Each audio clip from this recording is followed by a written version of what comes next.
ನಮಸ್ಕಾರ ಎಲ್ಲರೂ ಮೊದಲನೇದಾಗಿ ಹೊಸ ವರ್ಷದ ಆರ್ಥಿಕ ಶುಭಾಶಯಗಳು. ಆ್ಯಂಡ್ ಇದೇ ಒಂದು ನ್ಯೂ ಇಯರ್ ಗಿಫ್ಟ್ ಆಗಿ ನಮ್ಮ ತರುಣ್ ಜಿ ಹಾಗೂ ಇಡೀ ತಂಡ ನಮ್ಮ ಕನ್ನಡ ಇಂಡಸ್ಟ್ರಿಗೆ ಒಂದು ಸೂಪರ್ ಫ್ಯಾಂಟಾಸ್ಟಿಕ್ ಪಿಕ್ಚರ್ ಕೊಟ್ಟಿದ್ದಾರೆ. ಅದೇ ನಮ್ಮ ಕಾಟೇರ. ಈಗ ಹೋದ ಕಡೆ ಎಲ್ಲ ನಾವು ಈ ಪಿಕ್ಚರ್ನ ತುಂಬಾನೇ ಮಾತಾಡ್ಬಿಟ್ಟಿದ್ದೀವಿ. ಸೊ ನಾವೇ ಮಾತಾಡಿದಷ್ಟು ಬೇರೆಯವ್ರಿಗೆ ಮಾತಾಡೋಕ್ಕೆ ಅವಕಾಶ ಸಿಗಲ್ಲ ಆಗ್ಬಿಟ್ಟು ನಾವು ಜಾಸ್ತಿ ಮಾತಾಡೋಕ್ಕೆ ಹೋಗಲ್ಲ. ಬಟ್ ಇಲ್ಲಿವರೆಗೂ ಅಣ್ಣನ ಬಗ್ಗೆ ಮಾತಾಡಿದ್ದೀವಿ, ಸೀನಿಯರ್ ಬಗ್ಗೆ ಮಾತಾಡಿದ್ದೀವಿ. ಈ ಒಂದು ವೇದಿಕೆ ಮೇಲೆ ಟೆಕ್ನಿಷಿಯನ್ಸ್ ಎಸ್ಪೆಷಲಿ ಡೈರೆಕ್ಟರ್ಗಾಗಲಿ, DOP ಸರ್ ಸುಧಾಕರ್ ಅವರು ಎಲ್ಲ ಸಪೋರ್ಟಿಂಗ್ ಆರ್ಟಿಸ್ಟ್ ಕುಮಾರ್ ಗೋವಿಂದ್ ಅವರಾಗಿರ್ಬೋದು, ಅವರಾಗಿರ್ಬೋದು, ಅಚ್ಯುತ್ ಅಣ್ಣ ಆಗಿರ್ಬೋದು, ಶ್ರುತಿ ಮೇಡಮ್, ಡೈಲಾಗ್ ಬರೆದಿರ್ತಕ್ಕಂಥ Masti sir, heroine Aradhana first picture ಅದನ್ನು ಅಷ್ಟು ಅದ್ಭುತವಾಗಿ ಅಭಿನಯ ಮಾಡಿದ್ದಾರೆ.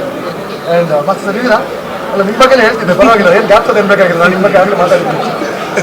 ಹಾಗೂ ರವಿ ಚೇತನ್ ಅವರು, ಜಗಪತಿ ಬಾಬು ಸರ್, ವಿನೋದ್ ಆಳ್ವಾ. ಅಂದರೆ ಹೇಳ್ತಾ ಹೋದರೆ ಎಲ್ಲರ ಹೆಸರು ಹೇಳಬೇಕಾಗುತ್ತೆ. ಯಾಕಂದರೆ ಇದರಲ್ಲಿ ಎಲ್ಲ ಪಾತ್ರಗಳು ಒಂದು ಅವ್ರದ್ದೇ ಆದಂಥ ಒಂದು ಹೀರೋಯಿಸಮ್ ಮಾಡಿದ್ದಾರೆ. ಅವರು ಒಂದು ಹೀರೋಗಳ ಥರ ಅಂತಲೇ ಭಾವಿಸ್ತೀನಿ. ಅಷ್ಟೊಂದು ಇಂಪಾರ್ಟೆನ್ಸ್ ಇದೆ ಈ ಕಥೆಯಲ್ಲಿ. ಆ್ಯಂಡ್ ನಾನು ಹೇಳೋದಕ್ಕಿಂತ ಎಲ್ಲ ಕಡೆ ನೀವೇ ಪ್ರತಿಕ್ರಿಯೆ ನೋಡ್ತಾ ಇದ್ದೀರಾ, ನೀವೇ ಜನ ಥಿಯೇಟರ್ಗಳಿಗೆ ನುಗ್ಗು ಬೀಳ್ತಾ ಇರೋದು ನೋಡ್ತಾ ಇದ್ದೀರಾ.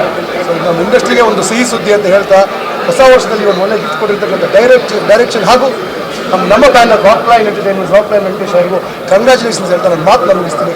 Thank you very much. Happy new year. ಎಲ್ರಿಗೂ ಒಳ್ಳೆಯದಾಗಲಿ. Thank you.